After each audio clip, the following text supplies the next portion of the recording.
This is Palindrome. I'm going to do something a bit different. I'm going to give you a replay commentary. I normally don't do these, but I was playing a tournament game a couple hours ago, and it was a really, really interesting game. I think my opponent's deck was actually far more interesting than mine, but it's a really good game. I guess you saw the outcome now, but um, it's clearly it's a long back and forth. Um, so my opponent goes first,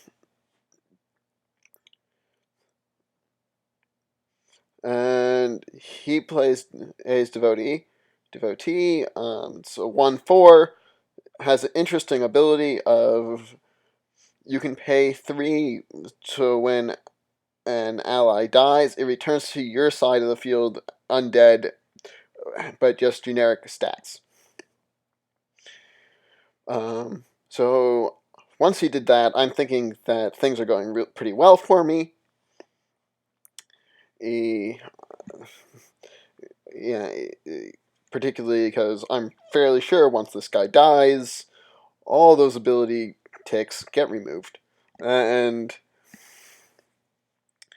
he comes in with a surprise bout of a bunch of free ice damage. And steals both my creatures.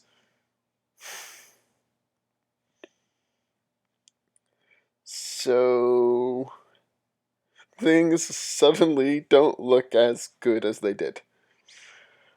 Literally, I have nothing I can do to contest this board.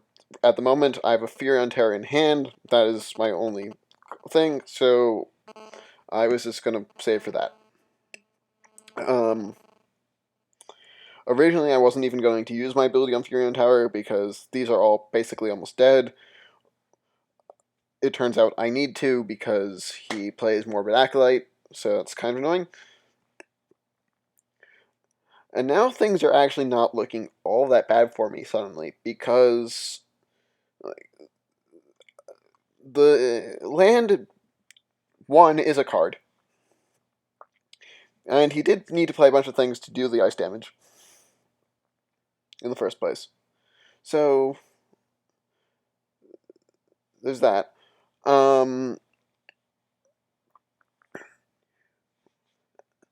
And it does use a bunch of shadow energy.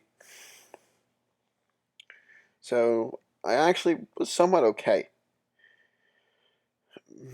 Fairly recovered. By the way, this is Forgotten Horror does 4 ice damage and freezes the highest attack ally on my side of the field. And it's whenever it enters play on his turn, it doesn't have to be summoned. That's why it triggered from his graveyard. As you may have noticed, he discarded it with the cultist earlier. And he's going to just resurrect it again. Because it triggers coming into play even when he brings it out with Shadow Font. By the way, this, and now I'm sick and tired of, 1, I don't have a good way of dealing with it, and 2, I'm sick and tired of it going back and forth into his graveyard, so I just give him into an item. By the way, this side of the land for me is I pay 3 Shadow Energy, deal 3 damage, and I get the location. And now things are really looking up. He didn't have a good move.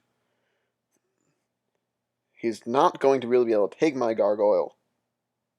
So I'm perfectly content with that.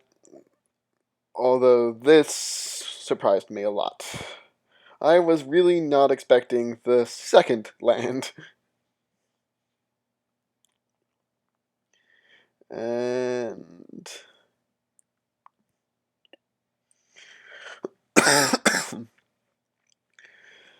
once again, the board is his. But now I get to use his land and retake the board with Krygon.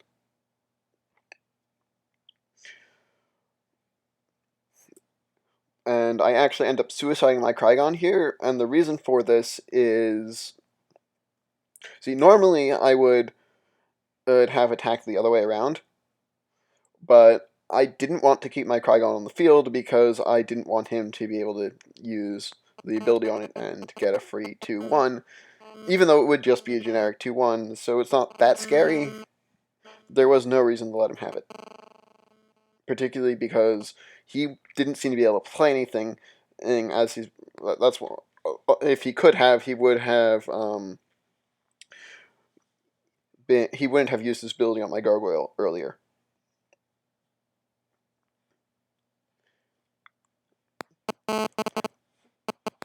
And now to bring in the reinforcements.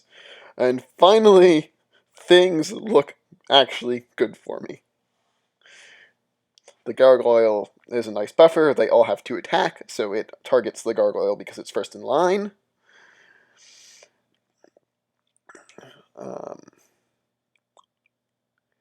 Now I play Scourge Colossus.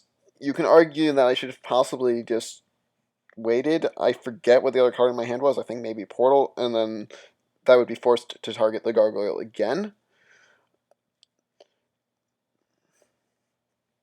And I did know he was doing this, but I was actually perfectly okay with this outcome because it means I have a bunch of things alive on the field.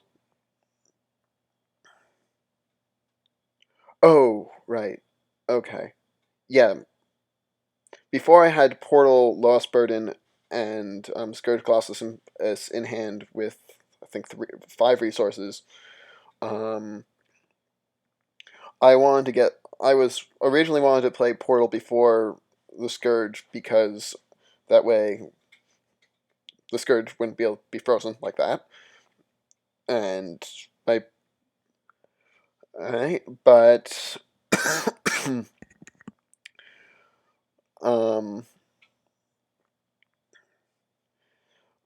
I felt it was more important to get Lost Burden out as soon as possible. That was a slight mistake by him. He should have pinged down durability on Lost Burden, but it doesn't really matter much at this point. It's my game. I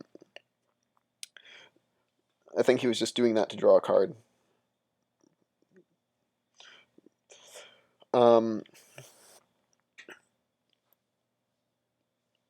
Yeah, so originally I wanted to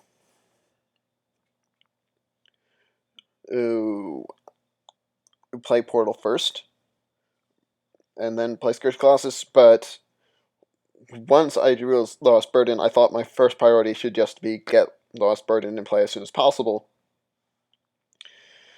because in mage battles, particularly control mage like this, whoever has more draw is going to win the game. Things were going pretty well for me already, but it completely removes any comeback potential. Especially since all his comeback tools use Shadow Energy, so that's just going to flood me with even more cards. And kill the stupid Forgotten Horror again, because they are awful and deserve to die. Though, honestly, I actually messed up pretty badly here. I should have saved that towards the end, because I have Portal in play. You saw I actually get really close to killing him. Oddly, based off the cards I drew, I wouldn't have killed him anyway, but I should have definitely saw all the possibilities of going for it first, and then targeted him. And then targeted his board. So that was a big misplay by me. And, you know, it turns out that neither of us are carrying Burn. But if he was a Burn mage, I could very well pay for that. So that was really big. And that's game. And I hope you enjoyed. It was a pretty stressful and intense back and forth when I was playing it. Particularly saw the beginning. I thought I was fairly screwed. When that land came out, I was like, oh, things are really looking good. Oh, crap. So, but Fury on Terror is great at turning things around. And Raikka's ability, 3 damage to everything. It doesn't even hurt your allies that much if they're in play, because it's only 1 damage to them. Excellent ability, really. Particularly with Raikka. Alright, that's it. I hope you enjoyed, and see you next time.